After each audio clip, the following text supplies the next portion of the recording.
நண்பர்களுக்கு வணக்கம். கோல் இந்தியாவுடைய சப்சிடரி கம்பெனியான பாரத் கோக்கிங் கோல் லிமிடெட் ஐபிஓ ஜனவரி 9ஆம் தேதியிலிருந்து ஸ்டார்ட் ஆகுது. ஒரு ஷேருக்கான பிரைஸ் பேண்டா 21 to 23 அப்படிங்கறத பிக்ஸ் பண்ணிருக்காங்க.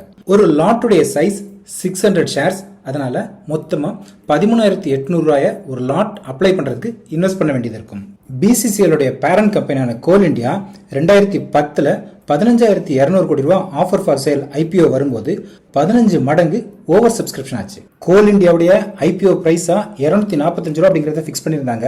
இப்போ பிசிசிஎலுக்கு ஒரு ஷேருக்கான பிரைஸா 23 ரூபாய பிக்ஸ் பண்ணிருக்காங்க. கிட்டத்தட்ட கோல் இந்தியா மாதிரியே பிசிசிஎல் ப்ராஸ்பெக்டஸும் இருக்கிறதால இந்த ஐபிஓவும் இதே மாதிரி ஹியூஜ் சப்ஸ்கிரிப்ஷனோட சக்சஸ்ஃபுல் லிஸ்டிங்கை கொடுக்கறதுக்கான வாய்ப்புகளும் இருக்குது.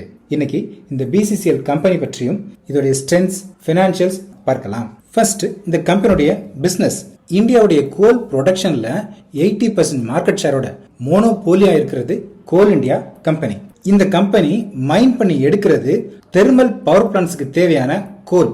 கோல் இந்தியா ஸ்டார்ட் பண்ண அதே வருஷத்துல 1972ல அவங்களுக்கு கீழே சப்சிடரியா இந்த பிசிசிஎல் அப்படிங்கிற கம்பெனியும் ஸ்டார்ட் பண்றாங்க. இந்த கம்பெனியும் கோல் பிசினஸ்ல தான் இருக்காங்க. ஆனா இவங்க மைன் பண்ணி எடுக்கிறது ஸ்டீல் கம்பெனிஸ்க்கு தேவையான அயன் ஓர்ல இருந்து அயனை தனியா செப்பரேட் பண்றதுக்கு யூஸ் ஆகிற கோக்கிங் கோல் மைன் பண்ணி எடுக்கிறாங்க. பிசிசிஎலுக்கு இந்தியாவுடைய வேரியஸ் லொகேஷன்ஸ்ல மொத்தமா 34 மைன்ஸ் இருக்கு. இதுல இருந்து லாஸ்ட் இயர் 40 மில்லியன் டன் கோல் மைன் பண்ணிருக்காங்க. இப்ப இருக்கிற 40 மில்லியன் டன் பெர் ஆனம் அப்படிங்கிற அளவுல இருந்து 2030ல 80 மில்லியன் டன்ஸ் அப்படிங்கிற அளவுக்கு கெப்பாசிட்டியை டபுள் பண்ற டார்கெட்டையும் வச்சிருக்காங்க. இதனால இந்த கம்பெனியுடைய ரெவென்யூ 2030ல டபுள் ஆகிறதுக்கான சான்சஸும் இருக்குது.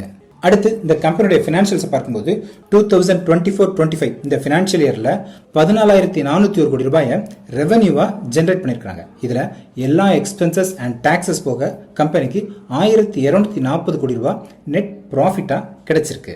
இந்த கம்பெனிக்கு மொத்தமா 465 கோடி ஷேர்ஸ் இருக்குது. இப்போ வரப்போற ஐபிஓ பிரைஸ் ஆன 23 வச்சு கால்குலேட் பண்ணோம்னா இந்த கம்பெனியுடைய டோட்டல் மார்க்கெட் கேப் 10,695 கோடி அப்படிங்கிற அளவுல இருக்கும். இந்த மார்க்கெட் கேப்பையும் இந்த கம்பெனியுடைய ஏர்னிங்ஸையும் வச்சு கால்குலேட் பண்ணா இந்த பிசிசிஎல் பிரைஸ் பை ஏர்னிங் 8.62 அப்படிங்கிற அளவுல இருக்கும். இந்த கம்பெனிக்கு மொத்தமா 465 கோடி ஷேர்ஸ் இருக்குது. இந்த மொத்த ஷேர்ஸும் கோல் இந்தியாவோட கையில தான் இருக்குது. இந்த ஐபிஓ மூலமா கோல் இந்தியா அவங்களுடைய ஓனர்ஷிப்ல 10% செல் பண்றாங்க. 46 கோடி ஷேர்ஸ் ஆஃபர் ஃபார் சேலுக்கு கொண்டு வர்றாங்க. இதன் மூலமா 1,071 கோடி ரூபாய் கோல் இந்தியாவுக்கு நெட் ப்ரோசீட்ஸா கிடைக்கும். அடுத்து இந்த கம்பெனிக்கு என்னென்ன ஸ்ட்ரென்த்ஸ் இருக்குன்னு பார்க்கும்போது ஃபர்ஸ்ட், பிசிசிஎல் தான் இந்தியாவுடைய லார்ஜஸ்ட் கோக்கிங் கோல் மைனிங் கம்பெனி. கிட்டத்தட்ட 58% மார்க்கெட் ஷேர் இந்த கம்பெனி கிட்ட இருக்கு. அடுத்ததா இந்தியால வேரியஸ் ஸ்டேட்ல இந்த கம்பெனிக்கு மைன்ஸ் இருக்கு. அதனால எந்த ஒரு நேச்சுரல் டிசாஸ்டர் வந்தாலும் அதை தாண்டியும் இந்த கம்பெனி ஃபங்க்ஷன் ஆகிறதுக்கான சான்சஸும் இருக்குது. அடுத்ததா இந்த கம்பெனி கோல் இந்தியாவுடைய சப்சிடரி கம்பெனியா இருக்கிறதால இந்த கோல் இந்தியாவுடைய சப்போர்ட்டும் இந்த கம்பெனிக்கு கிடைக்குது.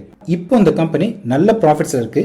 இந்த இடத்துல இருந்து வர நாட்கள்ல இன்னும் அதிகமான ப்ராஃபிட்ஸை ஏர்ன் பண்றதுக்கான பொட்டன்ஷியலும் இந்த கம்பெனிக்கு இருக்குது. இந்த கம்பெனிக்கு அதிகமான சப்ஸ்கிரிப்ஷன் வர்றதுக்கு என்ன காரணமா இருக்கும் அப்படின்னா கம்பெனி ஃபண்டமெண்டலி நல்ல ஸ்ட்ராங் பொசிஷன்ல இருக்கு. அடிஷனலா இந்த கம்பெனி தான் 2026 ஃபர்ஸ்ட் மெயின் போர்டு ஐபிஓ. அடுத்ததா இந்த கம்பெனியோட ஐபிஓ பிரைஸ் அஃபோர்டபிளா வெறும் 23 அப்படிங்கிற அளவுல பிக்ஸ் பண்ணிருக்காங்க.